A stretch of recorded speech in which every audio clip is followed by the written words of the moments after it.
A chegada dos colonizadores portugueses e a influência de franceses, espanhóis e holandeses na formação da Zona da Mata marca o início da civilização da região. A criação de vilas e a ocupação das terras dos quilombos dos Palmares significou uma renovação cultural. Desbravaram as matas densas, construíram os primeiros engenhos e templos à mão, na esperança de civilizar os indígenas que aqui habitavam e prosperar com suas famílias. A comunidade da cidade de Capela, uma antiga vila, sempre manteve vivo os costumes dos índios, negros e colonos, com a valorização da família, da cultura, do trabalho e da religião. O povoamento do atual município de Capela se deu por volta do final do século XVII, com a invasão do Quilombo dos Palmares, comandada pelo terço do bandeirante paulista Domingos Jorge Velho, e após o fim da região do Quilombo dos Palmares, a região do Macaco, que era como era conhecida o Quilombo, a parte que se situa em União dos Palmares, foram divididas as áreas em sesmarias, concedidas pela Coroa de Portugal a Domingos Jorge Velho e a pessoas que participaram dessa mesma invasão. Dentre essas sesmarias, a região de Capela se destaca por pertencer à área de Atalaia que recebeu esse nome justamente por ter sido uma espécie de porto, uma espécie de sede para as invasões do próprio bandeirante, e ainda são muitos poucos os documentos que explicam ou que existem para o público que falem sobre o povoamento dessa região e como se deu a chegada dos habitantes de habitação. Disse em alguns registros, por exemplo, no livro da professora Janizete, ela fala que existem alguns documentos que realmente são muito escassos, que remontam de muitos indígenas terem sido civilizados para habitar a região, para promover a agricultura, enfim, para civilizar a região. E como outras cidades, como outras regiões da época, Capela também foi fundada por meio da cultura da agricultura, trazendo um pouco mais próximo da atualidade, a agricultura açucareira, por exemplo. Por meio de muito tempo, as pessoas que habitavam aqui o nosso município, que habitavam a região de Capela, a vila de Capela, lutaram para a emancipação da vila, para a criação da comarca e a criação do município, que se deu somente no final do século XIX, em 1890, se desmembrando de Atalaia, depois de Viçosa, depois de União dos Palmares também, que fazia parte daquela antiga região doada como sesmaria para a família de Domingos Jorge Velho.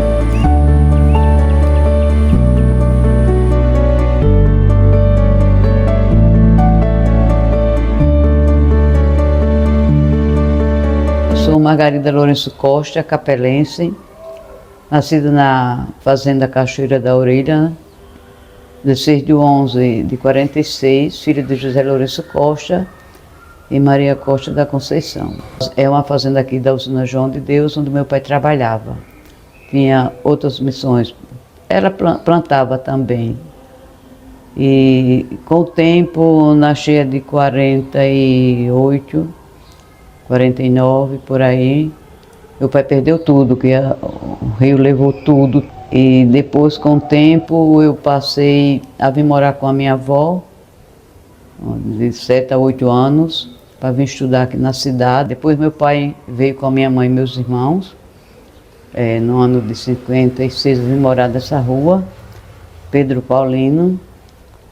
Já era uma garota de 10 anos, mais ou menos, por aí. E aqui eu me criei, brincando e aprontando como toda criança, não é? Não tem, assim, criança santa, nem também tão ruim.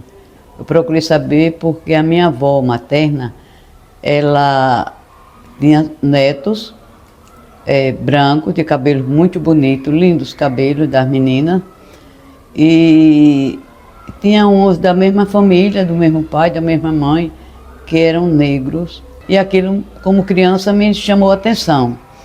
Aí foi que ela foi me explicar que ela, a minha mãe, era descendência de alemão com negro.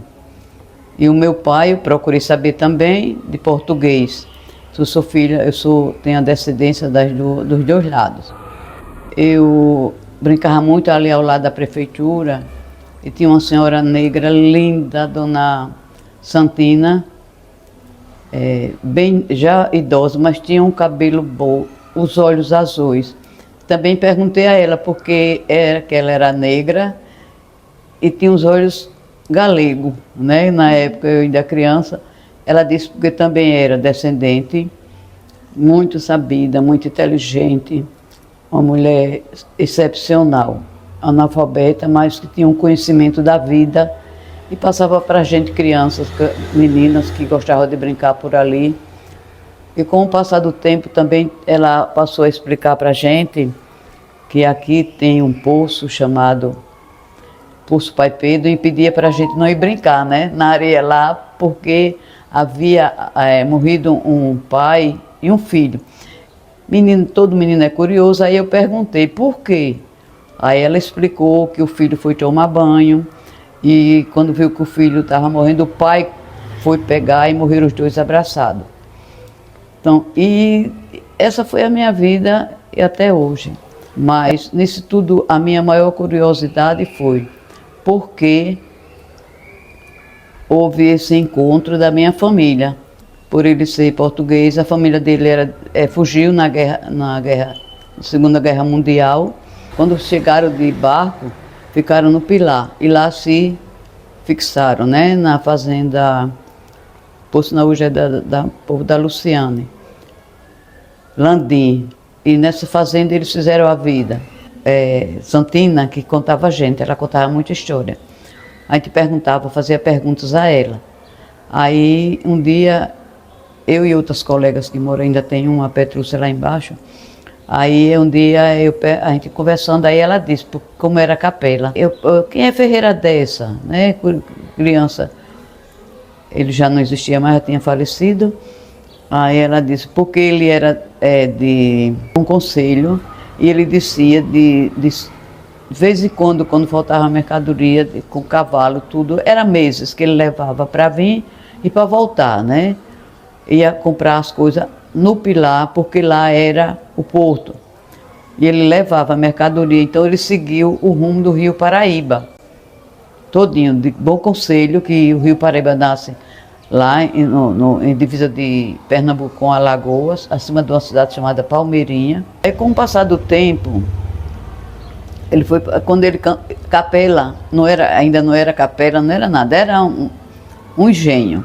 Aí ele parava para descansar, os animais que ele vinha com burro. Aí ele parava tanto de lá para cá, aqui, quanto do Pilar, aqui, ficava aqui. Aí que ele pernoitava, descansava. Existe ainda algumas, especulações sobre a capela. A capela, ela dizia que era uma capelinha que existia em frente à igreja grande nossa. Era ali que eles pernoitavam. Ele amarrava as lonas ou as coisas, né, as coisas que tinha de cobrir para eles descansarem um dia. E ali tinha uma capelinha. História que ela, como também, na época ela estava mais idosa do que eu estou agora. Então ela sabia também de muita história. E o engenho era ali, engenho velho. Com o passado, aí ele criou o engenho. Chamaram o engenho, aí ele fundou o engenho. Só que depois o rio foi aumentando as suas águas, invadindo, e com essa invasão, aí as coisas foram assim, aparecendo diferente, porque começou o rio a crescer. Aí lá quer dizer que não era o rio Paraíba nessa largura, ou a metade dessa, era muito menor. Porque a gente sentava ali atrás, naquela calçadinha, e ela contava toda a história pra gente. Eu era mais danada de fazer pergunta, curiosa, e queria saber de tudo, né? Porque eu via o nome Ferreira Dessa, mas eu não sabia ali o que era. Por que Ferreira Dessa? Aí ela dizia, porque foi o homem que ficou aqui, era um homem que ficou aqui, mandou construir, tinha uma capelinha e ficava aqui.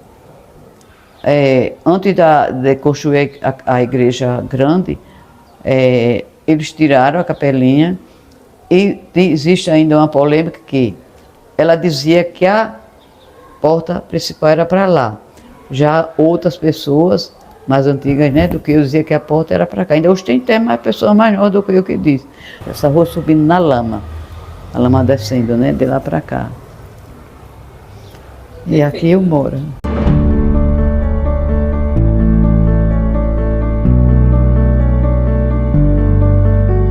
Pronto, a gente ficava aqui, não era calçada. Aí ela vinha de lá, não tinha o calçamento, porque não tinha calçamento ainda, né? A gente se sentava aqui, tudinho. Começava a brincar, a conversar. E ela a contar as histórias dela, né? Porque já tinha a prefeitura quando eu cheguei aqui. Aqueles quartinhos também não existiam, só aqui. Era aqui a brincadeira da gente. O rio não era ali, aqui embaixo. Era lá. Ele era bem estreito. Ele hoje está 4 vezes mais. Andei muito assim, de jangada. Tinha uma senhora, uma saturnina e uma menina, nos meus 10, 12 anos, que gostava de lá do sítio. Ela era dona do sítio. Me levava de jangada. Era uma festa que eu fazia.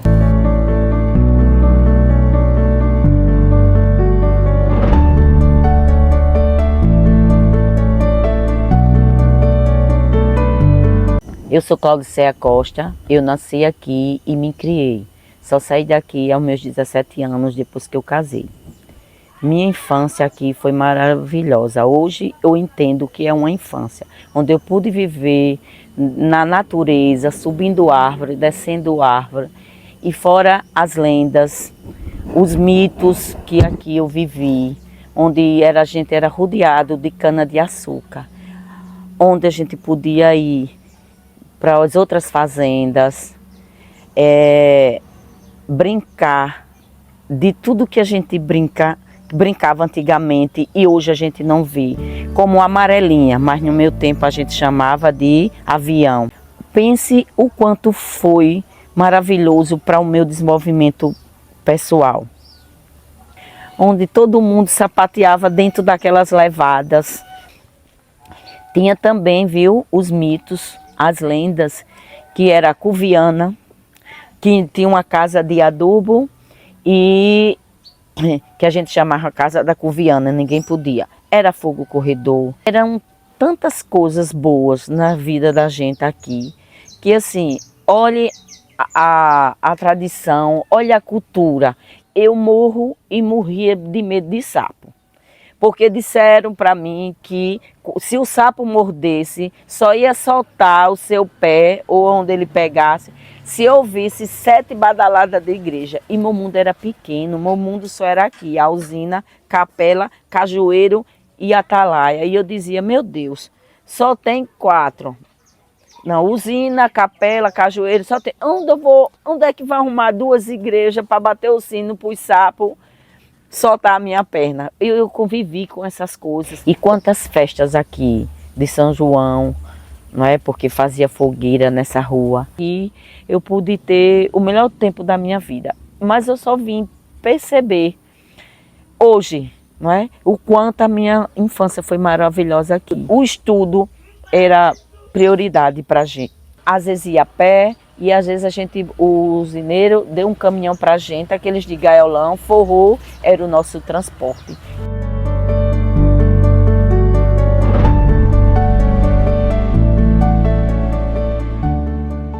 Minha referência de fé iniciou aqui nessa igreja.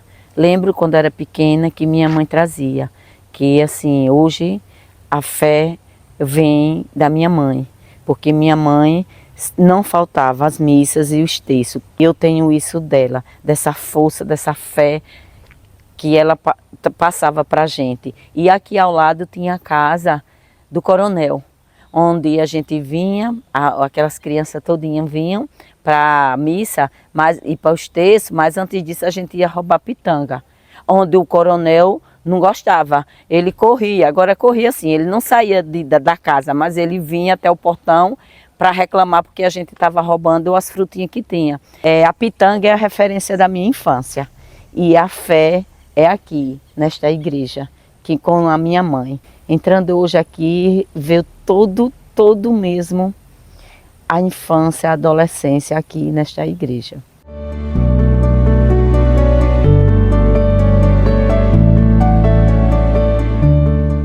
Vivenciar tudo aqui de novo é resgatar a minha infância e a minha adolescência. E assim foram muitas lembranças boas, boas mesmo. E de se encantar por estar dentro de uma usina, onde fabricava o que? O açúcar. Coisas que a gente, enquanto criança, a gente nem prestava atenção muito. Mas depois a gente começava, gente, como é que da cana vinha o açúcar?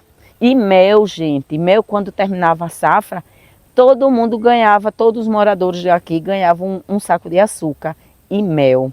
O mel era muito gostoso. Quem é que não gostou da minha época, não gostava de comer o melzinho com a farinha?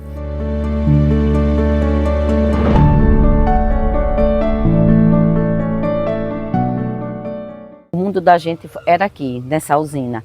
E ir para as festas em Capela era maravilhoso, principalmente a de Nossa Senhora da Conceição. A festa parecia assim uma feira, onde tinha aquelas bancas, tinha banca de rolete, tinha algodão doce, tinha o cachorro-quente, gente. Agora o cachorro-quente da época só era o quê? As verduras misturadas com óleo, porque era assim, e os pães, cortava em rodelinha, ali era o sanduíche da gente. E o boi, minha gente, eu morria de medo.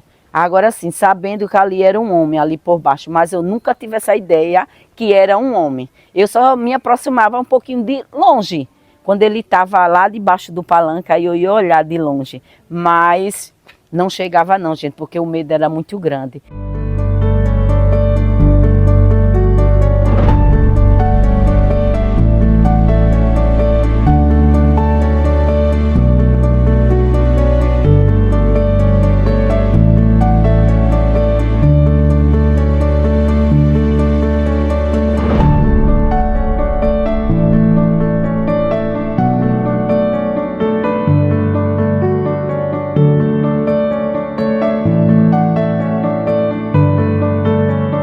Capela é uma cidade primitiva, né? Então sempre prestei atenção no pessoal do campo, né? Cortador de cana, no vaqueiro, né? Que vai tirar o leite, que cuida do gado, do leiteiro, né?